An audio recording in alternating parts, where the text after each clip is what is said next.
Chapter 14. I brought a face mask and trench coat outside. Mas malamig ang panahon ngayon kumpara sa mga nakalipas na araw kaya naman kailangang nakadoble pa ako ng damit para hindi ginawin ng sobra. Pagkasuot ko ng coat ay inilagay ko agad ang aking dalawang kamay sa loob ng bulsa nito. Walking outside is one of my coping mechanisms these past few days.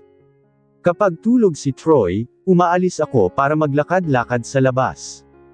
I became fond of the garden that I kept on seeing for the past days. At ngayong huling araw ko na rito, pupuntahan ko na ang isang lugar na ilang araw ko nang gustong puntahan. It was a small coffee shop not so far from the hospital. Kung tinatamad kang maglakad, pwede kang sumakay sa tricycle, pero kung masipag ka, pwede mo namang lakarin. Pagkarating ko roon ay agad akong binati ng receptionist nito. Nakakatuwa na kahit maliit lang ito, maraming customer ang bumibili rito. May eat take out or dine in. Pagka-order ko ng kape ay naghanap ako agad ng pwedeng pwestuhan. Agad akong napahinto sa paglalakad nang makita si Leon sa tagong bahagi ng coffee shop. He was alone, sipping his own coffee. Nang mapabilang siya sa akin ay nakita ko ang panlalaki ng kanyang mga mata. Napatayo pa siya sa kanyang kinauupuan at agad na naglakad palapit sa akin. Hi, you're here, bati niya sa akin. Ngumiti naman ako sa kanya. You're here as well, nakangiti kong sambit sa kanya. Marahan siyang natawa. Are you with someone? Tanong ko. Umiling naman siya. Do you want to join me? He asked. Sure kang okay lang. Paninigurado ko. Tumanggaw naman siya at naunang naglakad pabalik sa kanyang pwesto. Maingat akong naglakad upang hindi matapan ang kape na dala ko. Pag-upo ko ay agad akong napabilang sa salaming dingding ng shop. Doon ko napansin ang magandang tanawin sa likurang bahagi nito. Napansin ko ang paglingon ni Leon sa tinitingnan ko. What a nice scenery, isn't it? Napatango naman ako. I can't help but to admire the beauty of the place.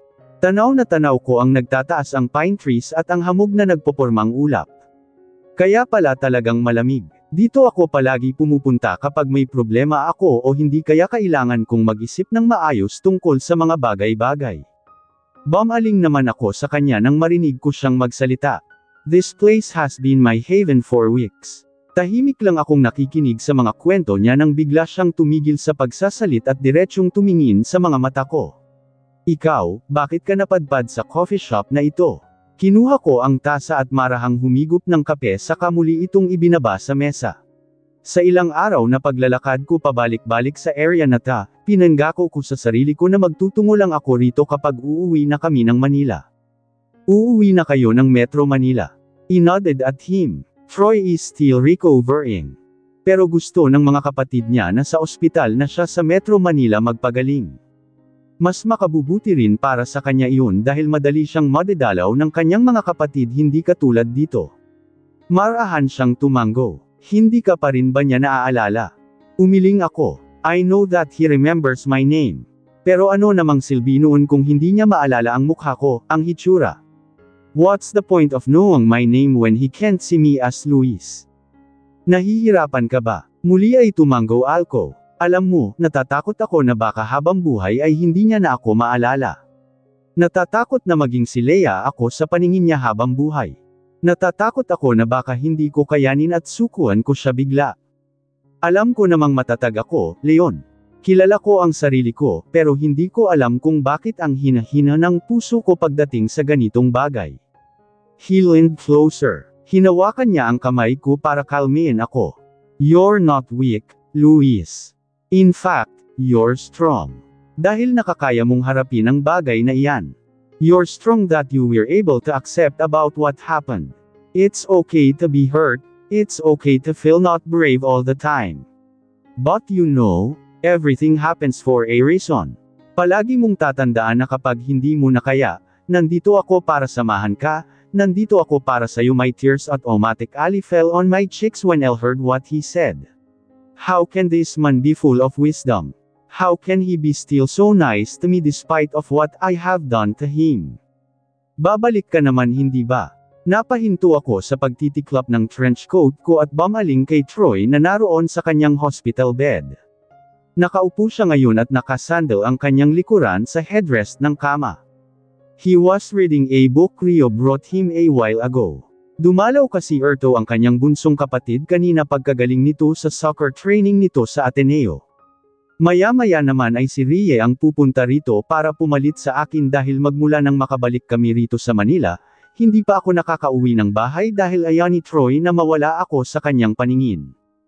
Ngumuti ako sa kanya at marahang tumango, kahit ang totoo ay hindi ko alam kung kaya ko bang bumalik pa rito para makita siya. It has been weeks but there's still no progress. Ako pa rin si Leia sa paningin niya. Sa mga nakalipas na araw ay nakakayanan ko pa iyon, kasi iniisip ko na baka sa darating na mga araw ay magiging maayos na ang kalagayan niya at baka bumalik na siya sa dati. Sa mga nagdaang araw ay wala akong ginawa kundi umasa na maaalala niya akong muli. Pero hanggang ngayon ganito pa rin, walang pagbabago. I'll wait for you, nakangiti niyang sambit. Pagkatapos kong ayusin ang mga gamit ko ay lumapit ako sa kanya. Umupo ako sa kanyang tabi at pinagmasdan ng Connie ang hitsura. Lucky for him, hindi ito naapektuhan ng aksidente ang kanyang mukha. Sandali kong hinawakan ang kanyang kamay. Dahil sa ginawa ko ay napahinto siya sa pagbabasa. Agad niyang itinabi ang hawak na libro at tumingin siya sa akin ng diretsyo. Marahan kong nakagat ang ibabang labi ko nang hawakan niya ang pisngi ko. I tried acting little was okay. But my heart is pounding not because I'm nervous but because I'm in pain. Damang-dama ko ang kirot nito, layong tipong para itong tinutusok ng milyon-milyong aspil. Masakit, sobrang sakit, love you, Leia. And what he said heightened the pain I'm feeling right now. Pinilit ko ang sarili kong ngumiti kahit na ang totoo ay gusto ko nang umiyak. Hinawakan ko ang kanyang kamay na nasa pisngi ko at marahan itong pinisil. Love you, Troy. He smiled. I can see that he's happy. I can see that he's satisfied with what I said. Take care, balik ka agad. Tumango ako sa kanya bago tumalikod at kinuha ang gamit ko. Hindi na muli ako tumingin sa kanya habang papalabas ako ng kanyang kwarto. I can't look at him because he will see my crying. Hanggang makalabas ako ng hospital ay nakayuko lang ako. May mga pagkakataong pa-imple kong pinupunasan ng luha sa aking pisngi kapag wala akong makakasalubong sa hallway. Pagkalabas ko ng hospital ay saktong nag-vibrate naman ang phone ko. Nang kunin ko ito sa bulsa ko at nakitang kapatid ko ang tumatawag ay agad ko itong sinagot. Agad akong umupo sa sementadong hagdan sa labas ng hospital at saka pinunasan ang natitirang luha sa aking mga mata. Ang gamit ko ay itinabi ko sa gilid ko para hindi ito maapakan ng kung sino mang dadaan doon. Gabi na kasi at hindi naman ganoon kaliwanag sa pwestong kinaroroonan ko. Hello Chase, bungad ko sa kapatid ko. I was trying to speak normal. Pero alam kong hindi ako makakatakas sa kapatid ko. You're crying again, he said as a matter of fact. Hindi git ko pa sa kanya. I heard him scoff. As if I can't see you right now. Agad naman akong napatayo at inikot ang aking paningin sa paligid. Sa hindi kalayuan ay natanong ko ang kapatid ko. He was wearing a plain white shirt at gray khaki shorts. Kumaway siya sa akin. Napangiti naman ako agad. Bumaling ako sa phone ko at pinatay ang tawag. Mabilis siyang naglakad para puntahan ako. I miss you, ate. Aniya saka mabilis na yamakap sa akin. I rested my chin on his shoulder and hugged him tightly. I miss you too, Chase. Marahan kong hinaplos ang kanyang likuran bago kumalas sa kanya ng yakap. Bakit ka nga pala nandito? Gabi na. Nagkibit-balikat siya sa akin at saka muling bumaling sa kanyang pinaggalingan. Doon ko lang napansin ang isang kotseng kulay asol. Mula roon ay lumabas si Leon at agad na bumaling sa direksyon namin. Napatingin ako muli sa kapatid ko. Bakit kayo magkasama? Sa pagkakaalam ko ay nasa Baguio siya dahil naroon ang project niya, nakapagtataka namang nandito siya ngayon. Pumunta si Kuya Leon sa bahay noong nakaraang Lunes. He's been asking for you. Ang sabi naman namin ni Mama ay nandito ka pa rin sa hospital. He said he'll go back again kapag day off niya, kaya heto. Sakto namang uuwi ka kaya sinundo ka na namin. I sighed heavily. Imbes na nagpapahinga siya ngayong day off niya, talagang naisipan niya pang pumunta rito ng Metro Manila. Kuya Leon really likes you If I were in his situation, I'll immediately retreat knowing that the girl I like loves someone else. But look at him, hanggang ngayon, halatang mahal na mahal ka niya. Napailing na lang si Chase habang nakatingin kay Leon. Lang sandali lang ay kinuha na ng kapatid ko ang gamit ko at nauna na itong naglakad pabalik. Ako naman ay nakatingin lang kay Leon habang naglalakad patungo sa kinaroroonan niya. Hi, bati ko sa kanya nang makarating ako sa kanyang harapan. Tumingin sa amin ang kapatid ko pero agad din itong umikot sa kabila para ilagay ang gamit ko sa loob at para mauna na siyang sumakay sa backseat. Hi, aniya sa katipid ng umiti. How are you? Sabay pa naming tanong sa isa't isa kaya bahagya kaming natawa. Eto, hindi pa rin okay. Hindi ko alam kung kailan ako magiging okay. He just looked at me but I can see that he's sympathizing with me. You'll be okay soon. Tumanggaw naman ako sa kanya at pilit nang umiti. I really hope so. Traffic sa EDSA. Dati-rati kapag ganitong traffic at pagod ako, talagang nakakatulog ako kahit nasa taxi ako nakasakay. Pero ngayon heto ako, nakatanaw sa mga sasakyan at mga gusaling nadadaanan namin habang pauwi. I know I was tired. I know that I need rest. Alam ko ring gusto iyon ng katawan ko, pero hindi ko magawa dahil napaka-aktibo ng utak ko. Wala itong tigil sa kaiisip ng kung ano-anong mga bagay. Napakaraming tanong na gusto kong masagot. Hindi ko alam kung ano ang uunahin ko sa mga ito. Hanggang sa makarating kami sa bahay ay nakatulala lang ako. Pagkababa ko ng sasakyan ay nakita ko si Mama na nakaabang sa gate. Wala pa siyang sinasabi, nakikita ko pa lang ang kanyang mukha pero unti-unti nang namuo ang luha sa mga mata ko. Mukhang naramdaman agad ni Mama na kailangan ko siya kaya lumapit agad siya sa akin. Sa gate pa lang, hindi ko na napigilan ang sarili ko. Ang mumunting hikbi ko ay nauwi sa paghagulhol. Ang tagal kong inipunta. Sa lahat ng mga pagkakataong gusto kong umiyak ng kaharap si Troy, pinigil ko yun dahil ayokong makita niyang nasasaktan ako. Mama, ang sakit. Ang sakit-sakit dito, mahina kong sambit habang nakaturo ako sa dibdib ko. Siya, it's okay anak. You can cry. Naramdaman ko rin ang paglapit ng kapatid ko sa akin at pagyakap nito sa likuran ko. I don't exactly know what I need right now but I was thankful that my family is here for me. Nang kumalma ako sa pag-iyak ay sandali akong bumaling sa kinarurunan ni Leon.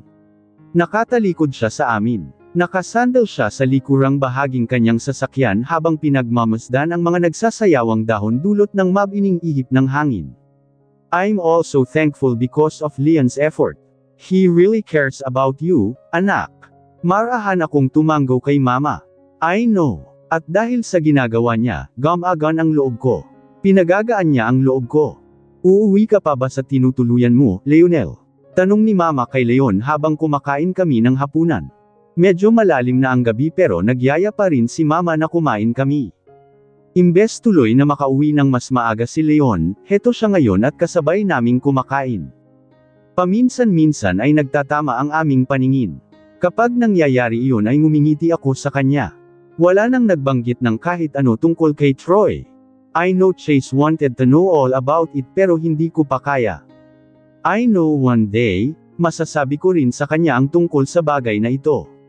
Kailangan ko lang munang alagaan ang sarili ko ngayon. Pakiramdam ko kasi, sa ilang linggong pananatili ko kasama si Troy, naubos ako. Naubos ako sa kakaasa na bumalik ang lahat sa dati. Opo tita, tipid na sagot niya kay Mama. Bumaling naman agad si Mama sa wall clock at tiningnan doon ang oras. Nakakunot ang kanyang noo nang muling bumaling siya kay Leon. 11:00 na, makakapag-drive ka pa ba niyan? Alang-inang tumanggaw si Leon kay Mama. Nako, ano kaya kung dito ka na lang muna matulog? Doon ka sa kwarto ni Luis. Tumingin ako kay Mama. Ma, isa lang ang kama ko. Tumingin sa akin si Mama. May malawak kang foldable bed hindi ba? Bumantong hininga ko at tumingin kay Leon. Kaya mo bang matulog sa foldable bed? Baka hindi ka sanay roon, tanong ko sa kaniya. Kaya ko namang matulog kahit saan. Kahit nga sa sahig pwede na or kahit dito sa living room nyo. Mabilis na yuniling si Mama. Nako, doon ka na sa kwarto ni Luis. Mabuti na rin kasama kanya sa loob ng kwarto para mabantayan mo siya. You know that she's extra sensitive right now. Kailangan niya ng makakausap. At isa pa, may aircon sa kwarto niya, dito sa labas wala. Mabilis akong bumaling kay Mama at sinaman siya ng tingin. Ma, matanda na ako. Kaya ko na ang sarili ko. Ginawa mo pang tagabantay si Leon. I heard Leon laugh kaya naman agad akong napabilang sa kanya. Sa totoo lang, hindi ko talaga alam kung anong nakakatawa. Habang hiyang-hiya ako sa sinabi ni Mama, siya naman ay nagawa pang tumawa. Inis na sinaman ko siya ng tingin. Napaayos naman siya ng upo at umayos na rin sa pagkain. Pagkatapos naming kumain, tumulong pa si Leon na maghugas ng pinggan. Kami naman ng kapatid ko ay nagtungo na sa second floor para pumasok sa kanya-kanya naming kwarto. Isa, will you be okay? Napabilang ako sa bukas na pintuan ng aking kwarto. Naroon sa chaise, nakasando sa hamba nito. Hindi ko alam kung para saan ang tanong niyang iyon. Nang makita niyang hindi ko naintindihan ang tanong niya ay bumantong hininga siya bago muling nagsalita. About Kuya Troy, magiging okay ka ba na hindi siya makita pansamantala? Dama ko ang paningin ko sa sahig ng aking kwarto at sandaling nag-isip. Hindi ko talaga alam kung paano ko sasagutin ang tanong ng kapatid ko. Just be honest with yourself, ate. You don't have to answer my question. Nag-aalala lang talaga ako sa'yo. Nagangat ako ng tingin at sa kanginitian ang kapatid ko. I might not be okay right now pero soon, magiging maayos rin ako. He nodded. You look forward to that, ate. I trust you. Ikaw pa ba, palaban ka kaya? Marahan akong tumawa at saka tumango. He's right. I'm a fighter. Kaya kong ang makipaglaban sa mga lalaki, kaya kong depensahan ang sarili ko sa mga manyak na malalakas ang loob mambastos sa akin. Kung kaya ko iyong gawin, paniguradong makakayanan ko ring malagpasan ang bagay na ito. Makakayanan ko ring makabalik sa dating ako. Hindi yung ganito. Ayoko nang maging ganito. Nanatiling nakatayo roon ang kapatid ko hanggang sa dumating si Leon. Wait kuya, yung damit mo nga pala na susuotan. Agad na tumalikod si Chase upang maglakad patungo sa kanyang kwarto. Ibinilin kasi ni Mama na pahiramin muna niya ng shirt niya at jersey shorts si Leon. Halos magkasing tangkad na rin kasi silang dalawa kaya sigurado akong sakto lang ang damit ni Chase sa kanya. Pasok ka, teka ayusin ko lang yung magiging higaan mo. Tumango naman siya at umupo sa bakanting upuan na ginagamit ko kapag magko-computer ako. Pasensya ka na hindi gaanong malaki itong kwarto ko. Saad ko habang inilalatag ng maayos ang foldable bed sa tabi ng kama ko. Nakita kong umiling siya. No, it's okay. Your room is fine. Mas maganda pa nga ang interior nito kumpara sa kwarto ko sa El Nido. Ngumiti ako sa kanya at nagpasalamat. Talagang pinili ko ang maayos na interior ng kwarto ko. Lahat ng mga gamit doon ay talagang maingat na pinili ko bago binili. Hindi rin ito makalat sa loob. Hindi kasi ako sanay na makakita ng kahit anong mga nakasabit na gamit kung saan-saan kaya siniguro kong lahat ng mga gamit ko ay may lalagyan. Mas mabuti na rin iyon para hindi maalikabukan ang mga gamit ko. Napansin kong bagong laba ang mga punda ng unan ko at bedsheet ng kama. Amoy ko ang mabangong fabric conditioner na palaging ginagamit ni Mama kapag naglalaba siya. Kumuha ako ng makapal na comforter na gagamitin bilang pang-cover sa ibabaw ng foldable bed na hihigaan ni Leon. 4 ang unan ko, yung 2 sa mga iyon ay ipinahiram ko sa kanya. Habang inaasikaso ko ang kama na hihigaan niya ay sakto namang dumating ang kapatid ko dala ang damit na ipapahiram niya. Lumapit ito kay Leon at saglit na may ibinulong dito. Dahil madali akong ma-curious, hindi ko naiwas ang magtanong. Umiling naman agad ang kapatid ko at saka pangiti-ngiting naglakad palabas ng kwarto ko. Kuya Leon, gaya ng sabi ni Mama, bantayan mo si ate ha. Chase, isa ka pa. Reklamo ko sa kapatid ko. Pasalamat talaga siya at malayo siya sa akin dahil kung hindi ay baka nasa bunutan ko na siya. Pagpasensyahan mo na si Mama at Chase. Ngumiti naman siya sa akin. Don't worry, naiintindihan ko kung bakit ganoon sila sayo. They love you. What do you expect sa mga taong nagmamahal sayo?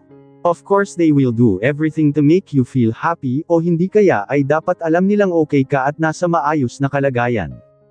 Hindi naman ako agad nakasagot. Tama naman kasi yung sinabi niya. Tumayo na siya at nagpaalam na magtutungo sa banyo para makigamit nito. Hindi naman siya nagtagal doon. At dahil prepared na ang damit na susuotin ko, dinala ko na iyon sa loob ng banyo. Habang nalilig ako, saka ko naman naalalang hindi ko siya napahiram ng toothbrush. Napatingin ako sa cabinet ko sa banyo. Nakahinga naman ako nang makitang may spare toothbrush ako roon. Pagkatapos kong maligo at magsipilyo ay lumabas na ako. Naroon siya sa may bintana. Hinawi niya ang kurtina nito at matamon siyang nakamasid sa labas. I have a spare toothbrush sa cabinet sa bathroom. Naroon din ang toothpaste. Saad ko. He thanked me and did what he has to do. Paglabas niyang muli ay saka ko lang napansin na talagang sumakto sa kanya ang damit ni Chase. Bagay rin sa kanya iyon. Nasa kama na ako ng pagkakataong iyon. Nakaupo ako sa gitna habang ang aking tuhod ay nasa harapan ko at ang mga kamay ko ay nakayakap dito.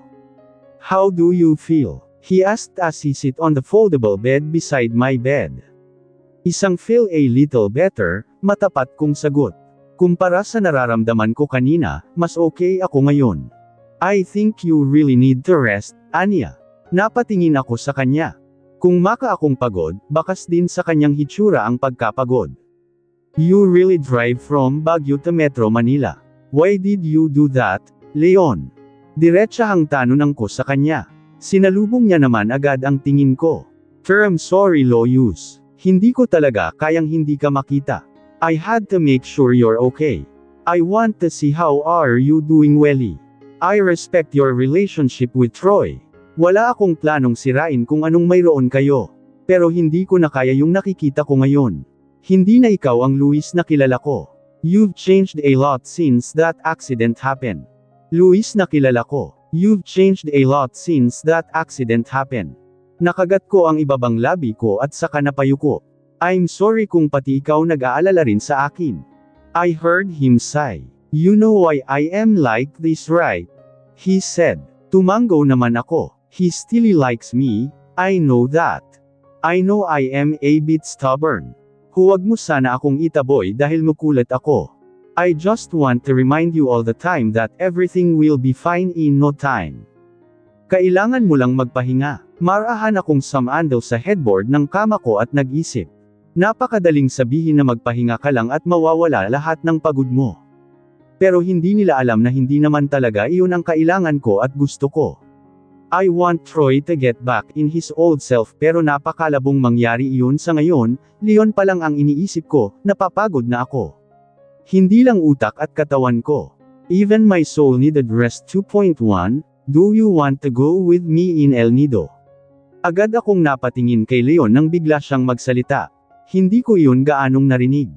Team sorry, can you repeat your question? Do you want to go with me in El Nido, Luis? Matagal akong napatitig kay Leon. Hindi ko alam kung nagbibiro ba siya o totoo ang sinasabi niya. He looked at me with his serious expression. It took me minutes to realize he's serious. Napayuko naman ako. Hindi ko alam kung paano iyon sasagutin. Bakit naman niya ako bigla-biglang niyayaya sa A Nido? Sinabi niya ba iyon para mapagaan ang loob ko? A Nido has a great scenery, Luis. Malay mo kahit paano kapag naroon ka, makapag-isip-isip ka. It might lessen the stress you're feeling right now. Muli akong bumaling kay Leon at ngumiti sa kanya. Hindi ko pa kayang magdesisyon ngayon, Leon. He nodded. Alam ko, Luis. Hindi naman kita minamadali. You can take all the time you need to think. Basta kapag nakapagdesisyon ka na sabihin mo agad sa akin. Hindi ko alam kung bakit ginagawa ito ni Leon. Hindi ko talaga alam kung paano niya nakakayanang tulungan ako ng ganito sa kabila ng mga nagawa ko. Leon, sa totoo lang, hindi mo naman kailangang gawin to. Kung sakaling makapagdesisyon nga ako at sabihin ko yun sa'yo, anong magiging kapalit noon? Magle-leave ka sa trabaho mo para masamahan ako sa El Nido. You've done so many things for me, Leon. Hindi ko kayang abusuhin yang kabaitan mo. Marahan siyang umiling. You're not abusing my kindness.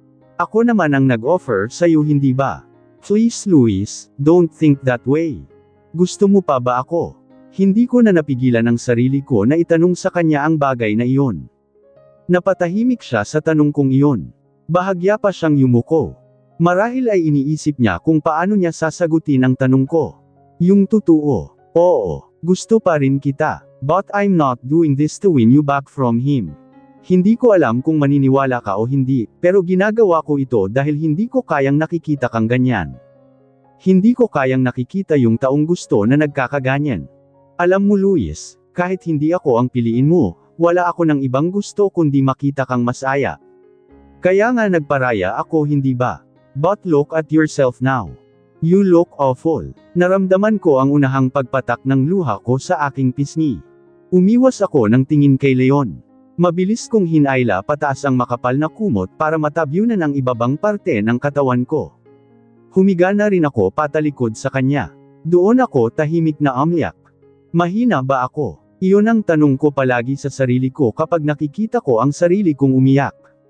Mahina ba ako kaya ganito ako? Kapag ba umiiyak ako, ibig sabihin noon ay mahina ako. Tahimik lang ako habang patuloy sa pagtulo ang luha ko. I heard Leon sighed several times until fell asleep. Kinaumagahan ay tanghali akong nagising.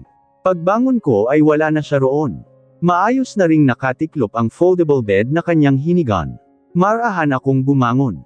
Niligpit ko ang aking higaan bago bumaba ng first floor at naglakad patungong kusina. Doon ko inabutan si Chase at mama na kumakain. Kumunat ang noo ko nang makitang hindi nakabihisi ang kapatid ko. Biyernes pa lang ngayon, paniguradong kung wala man silang kasi ngayon, mayroon naman silang activities sa school. Hindi ka pumasok, I said as a matter of fact. Tumingin siya sa akin at bermontong hininga nang makita ang hitsura ko. Hindi talaga ako pumasok, graduation na namin next week, wala na rin namang gagawin sa school. Pagpapaliwanag ng kapatid ko, dahan-dahan akong umupo sa kanyang tabi para kumain. Umiyak ka na naman kagabi? Tanong sa akin ni mama. Hindi naman ako nakasagot agad. Sandaling namayani ang katahimikan sa hapag. Narinig ko ang pagbuntong hininga ni mama. Anak, kung mag-leave ka muna sa trabaho. Paniguradong kaya naman na ni Rie ang pag-aasikas o ng kanilang kumpanya. Marami namang tutulong sa kanya. Paniguradong tutulangan siya ng pinsan niyang si Richard habang nagpapagaling pa si Troy sa hospital. Marahan akong umiling. If Troy needed me before, for sure Rie will need me too. I'm his secretary, mama. Yun na nga empleyado ka lang niya. Kaya pwede kang mag-leave or mag-resign kahit kailan mo gusto. Ramdam ko ang galit sa boses ni mama kaya hindi na ako naglakas ng loob na sumagot pa. Utang na loob, Luis. Kung hindi ka naaawa sa sarili mo, please kahit sa amin na lang maawa ka naman. Nag-aalala kami ng kapatid mo anak. Akala mo ba hindi kami nahihirapan na nakikita ka naming ganyan? Halos hindi ka na namin kilala. Nasaan na yung anak namin na masayahin? Yung laging nakangiti kahit na masama ang pakiramdam. Hindi ko po alam. Hindi ko na alam. Sinusubukan ko naman na bumalik sa dati pero sa tuwing naaalala ko ang nangyari, nawawala ang lahat ng lakas na mayroon ako. Nag-flashback sa isipan ko ang pagkabangga ng truck sa sasakyan ni Troy at kapag naaalala ko iyon, walang kahit anong pumapasok sa isipan ko. Nalulungkot ako at patuloy ko lang sinisisi ang sarili ko. Ate, gusto mo bang dumalaw tayo kay Papa ngayon? Napatingin ako kay Chase. I just thought it might help you. Hindi ba noon kapag malungkot ka, dumadalaw ka kay Papa palagi tapos sinasama mo ako? Ngumiti ako sa kapatid ko at mabilis na tumango. Baka nga kailangan ko nang bisitahin si Papa. Matagal-tagal na rin simula nang huli akong makapunta sa sementeryo kung saan siya nakalibing. Pagkatapos naming kumain ay nag-asikaso na kami ng kapatid ko. Nag-commute kami patungong sementeryo. Hindi mainit ang panahon kaya malaya kaming nakakapaglakad ngayon. Alam mo ate, kung buhay pa si Papa ngayon, paniguradong proud na proud siya sa'yo. Paniguradong ipagmamalaki ka noon palagi sa mga kaibigan niya. Bumaling ko kay Chase. Hinihintay kong dugtungan niya ng joke, ang sinabi niya pero wala siyang dinagdag. Napatingin naman siya sa akin at agad na napangiti nang makita ang hitsura ko. You look flustered. Sinamon ko siya ng tingin. Kasi hindi ako sanay sa paganyan mo. Tumawang muli ang kapatid ko at saka lumapit sa akin para akbayan ako. You're the best ate I've ever had. Bahagya akong nanggigil sa kanya kaya kinurot ko ang kanyang magkabilang pisngi. Chase is one of the kindest people I know. I am truly lucky because he is my brother. Naglakad kami hanggang makarating sa bilihan ng mga bulaklak at kandila. Si Chase na ang pinapili ko roon. Hindi ko alam kung nagkataon lang bang maraming tao ngayon sa sementeryo pero mukhang sinuwerte ako dahil kahit paano ay naaliw ako sa ibang pamilyang dumalaw sa kanilang yumaong kapamilya. Chase and I offered prayers for our papa. Pagkatapos namin magdasal para kay papa, nagpaalam si Chase na bibili muna siya ng ice cream. May nagbebenta kasi ng dirty ice cream sa mismong bungad ng sementeryo. Napabuntong hininga naman ako at napaupo sa sahig. Humarap ako sa lapida kung saan nakasulat doon ang pangalan niya. Alam mo pa, hindi ko na alam kung ano nang nangyayari sa akin ngayon. Kung nandito ka siguro, baka kahit paano natutulungan mo ako sa pamamagitan ng pagbibigay ng payo sa akin. Naramdaman ko ang pag-init ng palibot ng mata ko. Kita niyo, pa, naiyak na naman ako. Hindi naman ako iyakin, alam mo yan. Natatawa sambit ko habang nakating-ala, sinusubukan kong pigilan ang pamumuo ng luha ko. Lang beses nga akong pinagalitan at pinalo kapag nagkakamali ako noong bata, pero hindi naman ako umiyak. Pero bakit ngayon, my voice trailed off. Hindi ko na rin napigilan ang luha ko. Sumandal ako sa semento at ipinikit ang mga mata ko. Gusto kong lumayo kay Troy pero may mga pagkakataong iniisip ko kung kakayanin ko ba. Isang araw ko pa lang siyang hindi nakikita pero namimiss ko na siya. Ate, agad akong nagmulat ng aking mga mata nang marinig ang boses ng kapatid ko. Malungkot ang hitsura nito nang iabot nito sa akin ang plastic cup na may lamang ice cream. Umupo siya sa tabi ko at nagsimulang kumain ng ice cream. Sa tingin mo Chase, makabubuti kaya sa akin na umalis muna ako ng Metro Manila?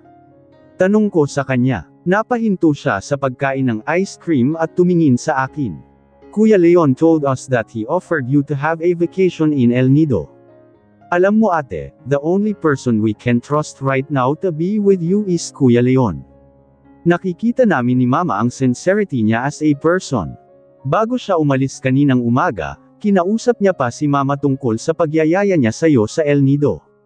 Huminto ang kapatid ko sa pagsasalita upang ailapag ang plastic cup sa kanyang gilid. Humarap siya sa akin at hinawakan ang kamay ko. Mama agreed with it. Gustong-gusto na nga ni Mama na pansamantala ka munang lumayo para kahit paano ay makapag-isip-isip ka sa kung anong dapat mong gawin. Ngumiti ako sa kapatid ko at saka tumango. Bago kami umuwi ng kapatid ko sa bahay ay dumaan muna kami sa mall para kumain. Bumili na rin kami ng take-out meal para kay Mama na paniguradong naghihintay sa pag-uwi namin. Nagtatawanan pa kami ni Chase nang bumaba kami ng taxi. Pagpa-okay namin sa loob ng bahay ay bahagya akong nagulat nang makita ko roon si Rie. Inabot ko kay Chase ang paper bag at pinona na siya sa kusina. Wala si Mama sa living room pero may nakahaing merienda kay Rie. Tumayo ito at lumapit sa akin para yamakap. Ate Luis. Pagtawag niya sa pangalan ko. Umupo naman agad kaming dalawa sa sofa. We were both quiet for the first 5 minutes hanggang magsimula siyang magsalita. I'm sorry, ate. Alam kong nahihirapan ka sa sitwasyon niyo ngayon ni kuya. Ngumiti ako sa kanya at marahang tinapik ang kanyang likuran. It's okay. I'm okay. Tumingin siya sa akin, bakas ang pag-aalala sa kanyang mukha. He's been asking for you every single time. Marahan akong umiling at bumuga ng hangin. Hindi naman ako ang hinahanap niya kundi si Leah. Ate, do you want to take a break from work and everything for a while? Isang can grant you an indefinite leave if you want. Pinagsiklap ko ang aking mga kamay at matagal na nag-isip. Will you really let me do that? Paninigurado ko sa kanya. Tumango naman siya. He'll be graduating next week ate and Rio will have his vacation. Gagamitin namin ang free months namin para alagaan si kuya. Maybe it's time for us to pay back for his kindness even since we were kids, tumango ako.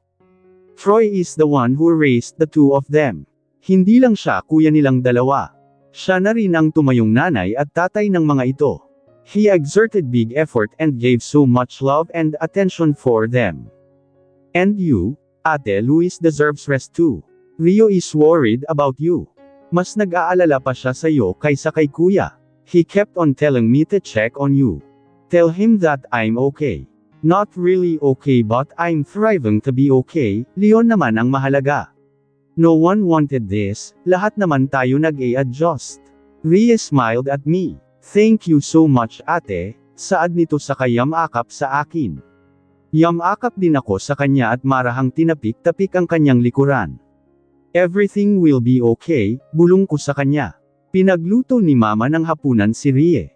Tatanggi pa sana Kito dahil may lakad pa raw siya pero nagawa ni Chase na piliting kumain muna ito bago umalis.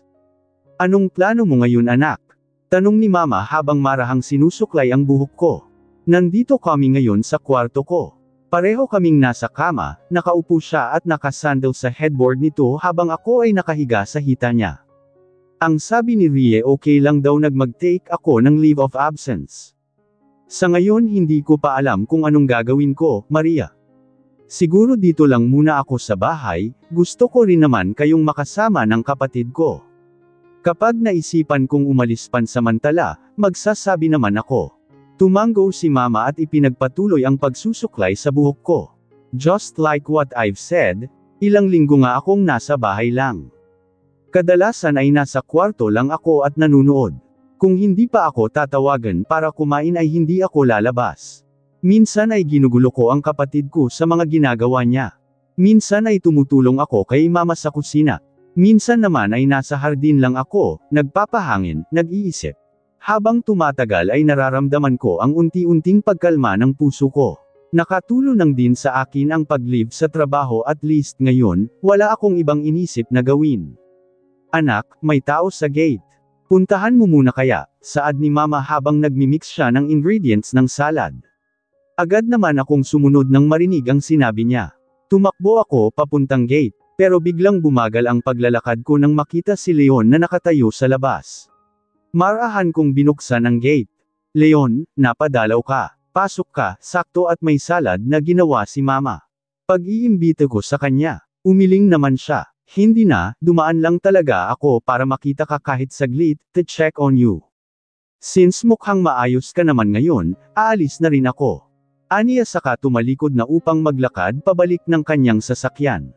Bago pa niya tuluyang buksan ang pinto ng kanyang sasakyan ay tinawag ko siya. Agad naman siyang bumaling sa akin. Alanganin pa ako sa sasabihin ko pero nilaksan ko na ang loob ko. Available pa rin ba yung offer mo sa akin? Matagal siyang napatitig sa akin kaya naman nakaramdam ako bigla ng kaba. Ang ibig ko nang sabihin yung sa El Nido. Kung available pa yung offer, gusto ko sanang sumama sa'yo. Nang hindi pa rin siya nagsalita ay napayuko na ako.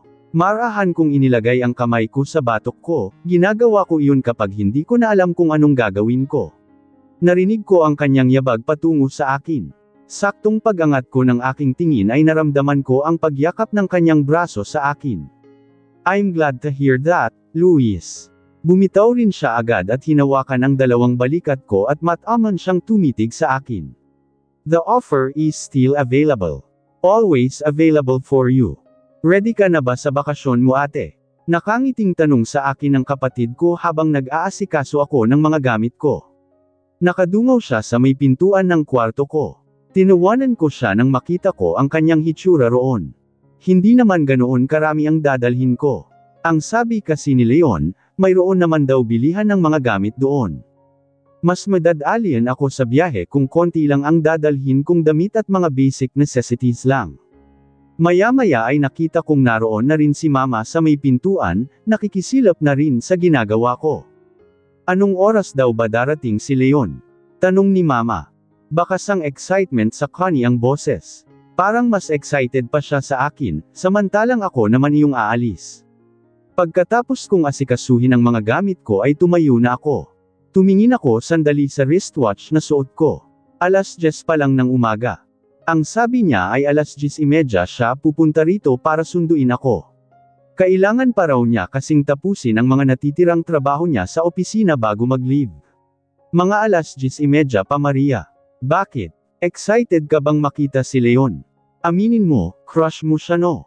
Sinamaan naman niya ako ng tingin at saka hinampas ako sa braso ko. Anong crush? Umayos ka, Luis, nakasimangot na sambit niya. Natatawang niyakap ko naman si mama. Salamat ma. Lumayo siya sa akin at kumunat ang kanyang noo. Salamat saan?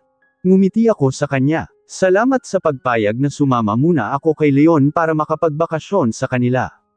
Tumango naman si Mama. Leon is a good man, I can see it and I can feel it, anak.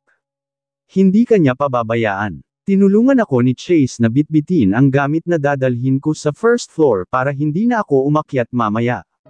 I made sure na nakapag-iwan ako ng panggastos nila sa bahay bago ako umalis. Sinabihan ko rin si Chase na kapag may kailangan sila ay huwag mag-aatubiling tumawag sa akin. Habang naghihintay ako sa sala ay inabala ko muna ang aking sarili sa pagtingin sa mga litrato sa album na maayos na nakasalansan sa ibabaw ng cabinet.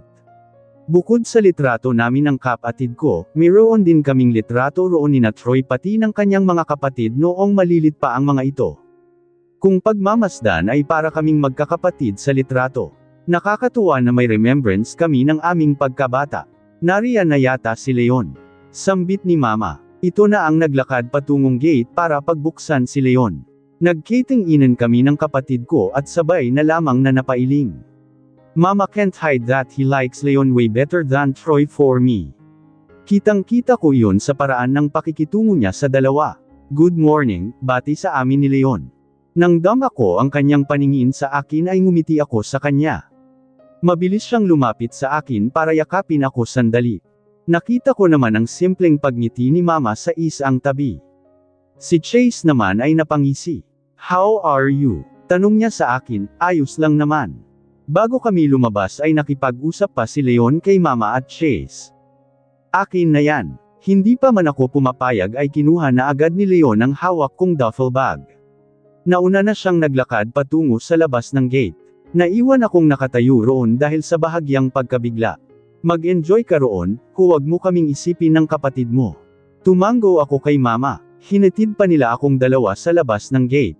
Bago tuluyang umalis ang sasakyan at kumaway pa sila sa akin. Para naman akong mag-abroad, mahinang bulong ko ang inaayos ang pagkakaupo ko sa front passenger seat. Narinig ko ang mahinang pagtawa ni Leon habang nagmamaneho siya. Hindi ko tuloy naiwasang mapatingin sa kanya. His aura is so light and bright, layong tipong kahit na masama ang araw mo, kapag nakita mo siya, makakaramdam ka ng biglang paggaan ng pakiramdam mo. Matagal akong napatitig sa kanya kaya naman nang bumaling siya sa akin ay hindi agad ako nakabawi.